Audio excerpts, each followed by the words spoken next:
How to fix please wait a few minutes before you try again on Instagram. Now, if Instagram is saying, because maybe you have entered incorrect attempts too many times on Instagram, and it's saying please wait a few minutes, not only for logging in but also when trying to post something or do something.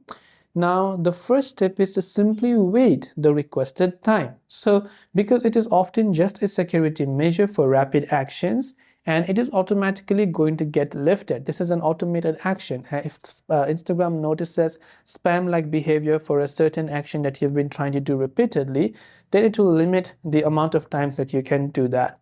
If that doesn't work, however, then only I will recommend a couple of steps. Close the Instagram app completely, and I would recommend you uninstall the Instagram app and reinstall it again.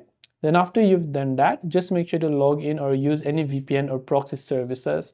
So you can use any proxy services or settings. In this case, in my case, I'm using this application called Warp proxy. So you can do that, and after that you can try to log in. But most of the time, if you just wait the requested period of time, that restriction will be lifted automatically. So I hope this video helped you out.